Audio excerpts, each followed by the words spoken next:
아무 말도 하지 않았냐고, 자신을 남겨두고 떠나면 자신은 어떻게 살아가냐고, 은호는 울부짖으며 우진을 찾아 나섰습니다. 한참을 찾다가 인적이 끊긴 산속, 작은 나무에 기대 앉아있는 우진을 발견한 순간이었습니다. 떨리는 손끝이 그의 어깨에 닿는 순간, 우진의 몸은 그대로 은호에게 쓰러지듯 안겼고, 차가운 손과 희미한 숨결이 상황의 심각함을 말해주고 있었습니다. 안 돼. 우진아. 그녀의 뜨거운 눈물이 차갑게 식어가는 그의 뺨 위로 쏟아져 내리고, 은호는 1초의 망설임도 없이 119에 전화해 우진을 병원으로 옮깁니다. 오늘은 성희의 비밀이 어떻게 무너지기 시작하는지 이야기해볼까 하는데요. 물론 저희 뇌피셜이 들어가 본 방송과는 다를 수 있습니다.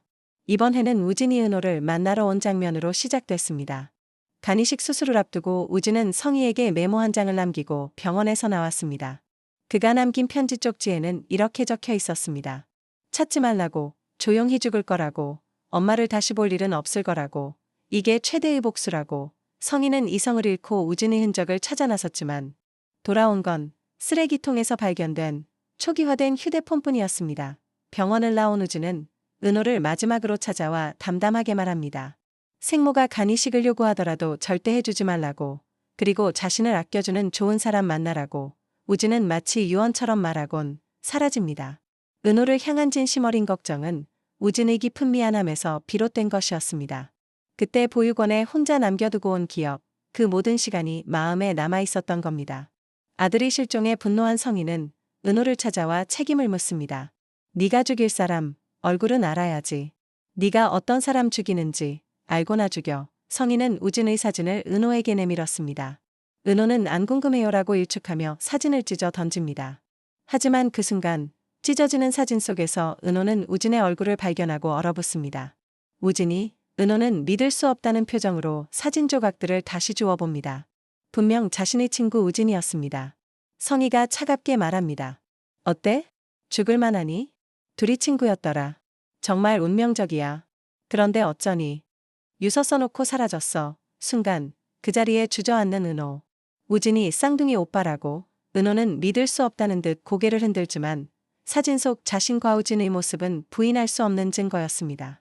그동안 우진을 보며 느꼈던 묘한 친근감, 설명할 수 없었던 끌림, 함께 있으면 편안했던 이유가 모두 이해가 되는 순간이었죠.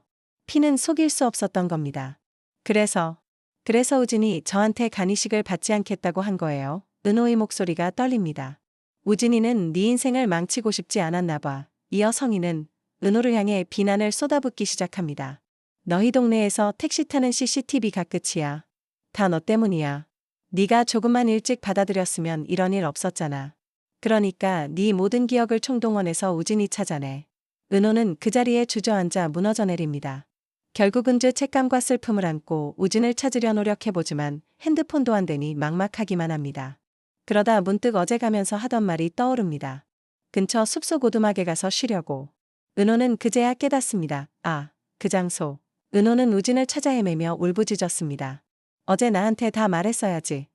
너 죽으면 나보고 어떻게 살라고. 그러다 나무에 기대 죽어가는 우진을 발견했습니다.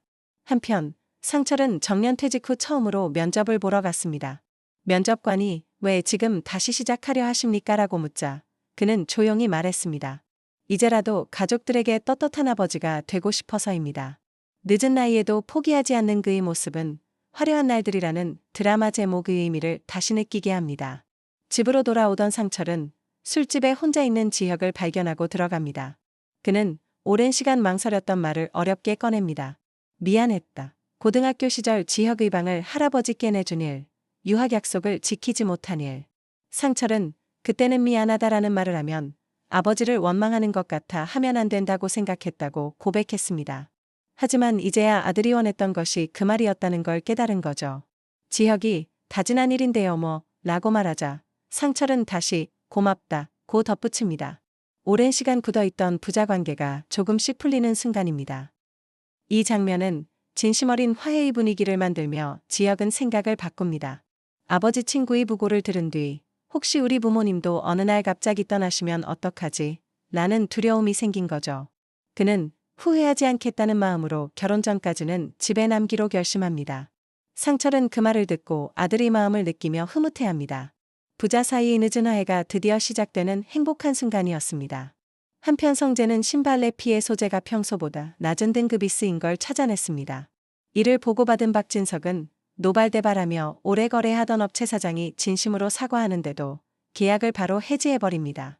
비즈니스에서 정직과 투명성을 무엇보다 중시 여기는 그의 강직성 때문이죠. 퇴근 후에도 그 분노가 가라앉지 않아 성희에게까지 흥분해서 말합니다. 이 장면은 앞으로 성희의 거짓말을 알게 되었을 때 박진석이 느낄 충격이 얼마나 클지 미리 보여주는 듯합니다. 이런 남편의 단호한 모습에 성희는 자신의 비밀이 곧 드러날 수도 있다는 불안에 잠깁니다.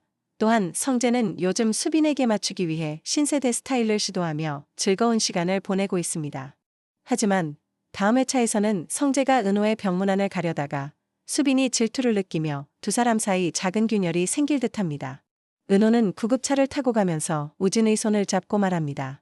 우진아, 내가 너 살릴 거야.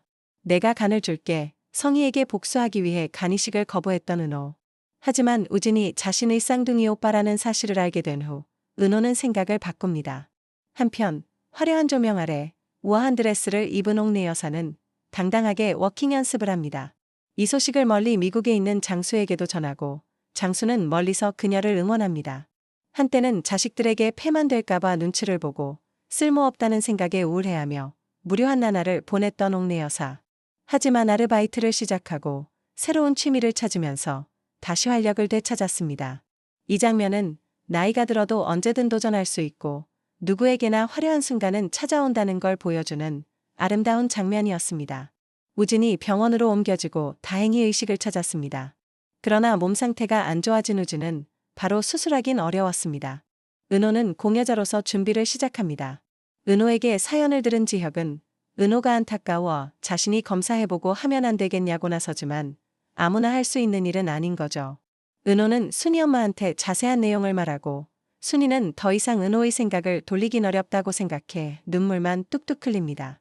성희는 영라가 지환과 잊지 못하게 작업실을 뺐습니다. 근데 영라는 오히려 더 작은 작업실을 구해서 여전히 그와 함께한다는 걸 알게 됩니다. 이에 화가 난 성희가 박진석에게 이 사실을 알리겠다고 영라를 협박하는데요. 약삭빠른 영라가 선수칩니다. 아빠, 저 아빠한테 드릴 거 있어요.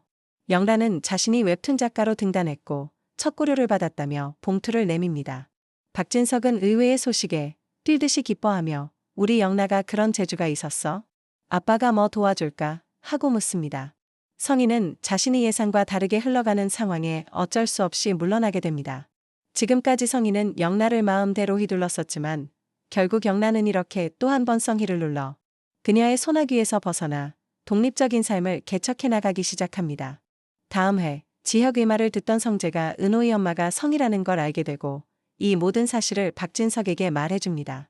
그래서 수술실로 들어가기 직전 박진석이 등장하는데요. 그런데 진석은 과연 무슨 말을 할까요? 진석은 성희가 이 사실을 왜 숨겼다고 생각할까요? 어쩌면 진석은 성희가 자신을 생각해 말 안 했다고 생각하며 오히려 미안해할 것 같기도 하고 자신을 속인 일에 분개할 것 같기도 합니다. 여러분은 다음 이야기가 어떻게 이어질 거라고 생각하시나요? 댓글로 여러분의 의견을 남겨주세요. 여기까지 함께 해주셔서 감사합니다.